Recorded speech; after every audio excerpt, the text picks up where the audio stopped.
Hi folks, welcome to the Prepared Homestead. This is Travis. Thank you all for stopping by to watch Saturday evening, and don't always make a video on a Saturday evening, but I decided I'd make one this time. Probably what I'm going to say, some of you are not going to like, and that's been a pattern here lately this week, and I'm not complaining. So don't get me wrong, because honestly, the numbers don't mean that much to me. But this week, I think I've lost somewhere around 600 subscribers. Of all the things that I've said over the years, and occasionally I say some controversial things, I don't think anything has enraged people as much as when I speak at least somewhat negatively about the current president-elect. Or that I don't just immediately pledge my loyalty. I'm not going to get into the details of that. Some of you understand. Some of you may disagree, but respect the opinion. But there's just things there that I see that don't add up, that don't look right. Doesn't mean that he's not a better person than the current president or Kamala or Obama or any of them. I'm not making that argument. But what I'm here to say today is that we need to be cautious moving forward. It's been very quiet. There's a lot of people, a lot online that are starting to notice some strange things. Most of them aren't too bad, at least yet. Little things, mostly. Noticing the quietness of things, noticing certain people that are coming out and supporting Donald Trump, or at least saying that they want to work with him. I think a lot of people are a little shocked or a little uneasy that not just that things happened so quickly and smoothly, but there wasn't any, I don't know how to put it, but there wasn't anything afterwards. It was just like, well, we won. Now let's go about with business as usual. And I want to point out something to you. Freedom isn't won through politics. Freedom isn't won through government. And unfortunately, history has shown us over and over again that freedom is not won without bloodshed. And while I could be wrong, history could prove me to be incorrect on this one. I don't think we've won any freedom yet.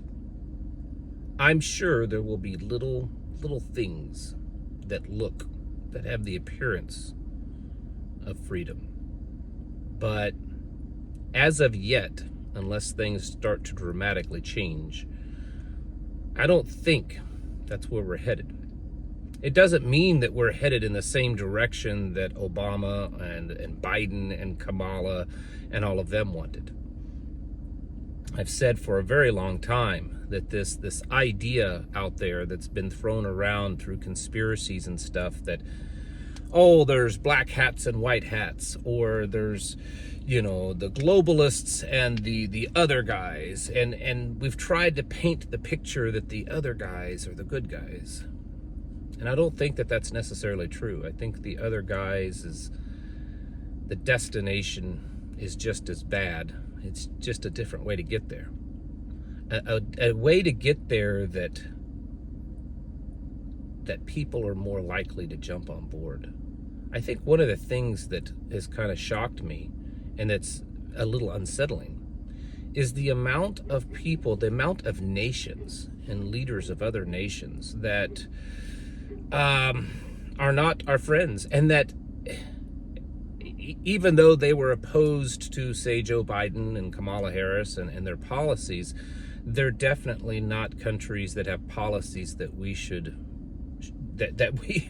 respect or we should like. And these people have come out fully supporting Donald Trump and wanting to create peace. You see, in Scripture, and I've got one right here.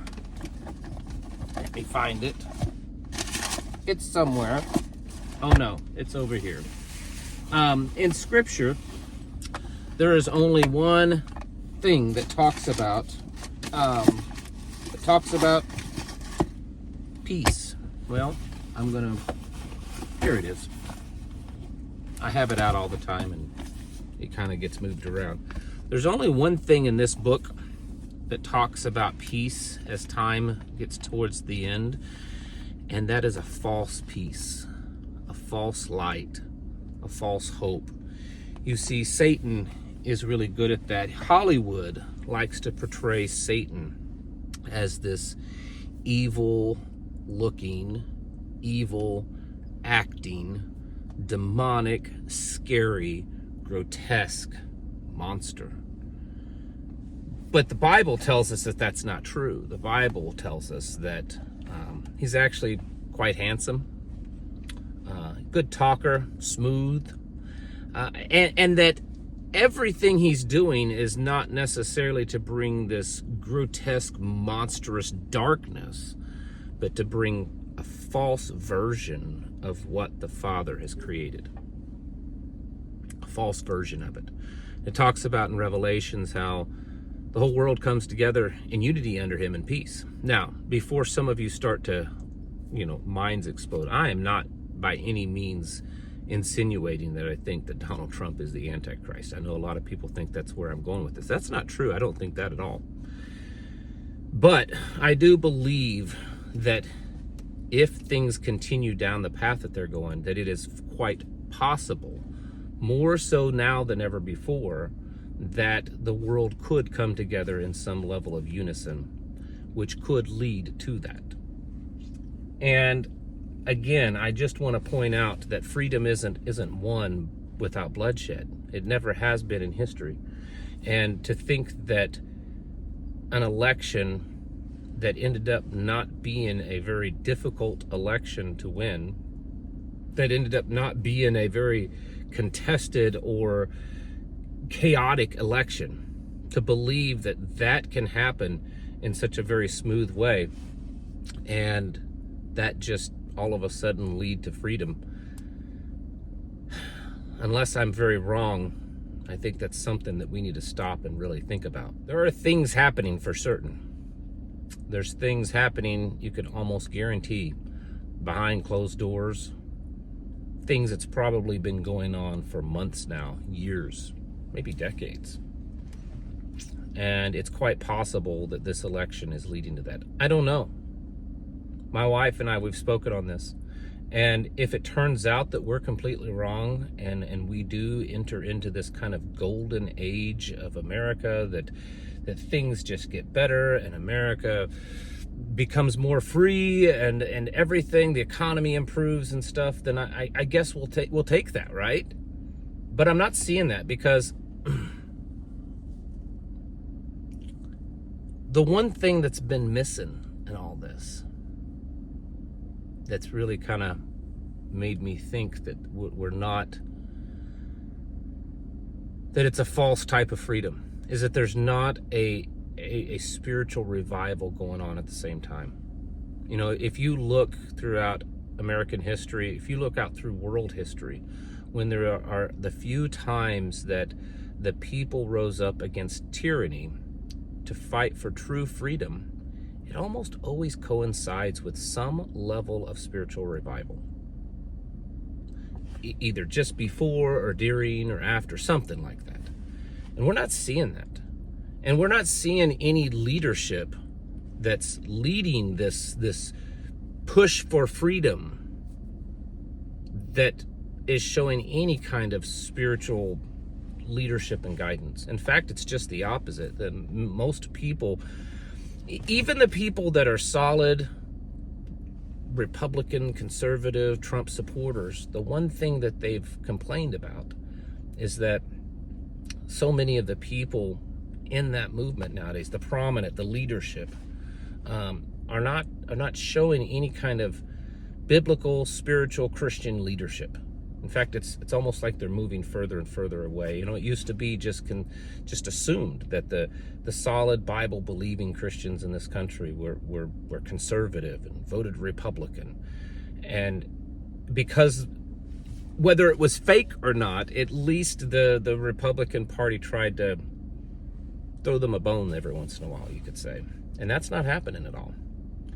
In fact, it's become a big tent party where so many people that it's really antithetical to what Christianity, biblical truth is.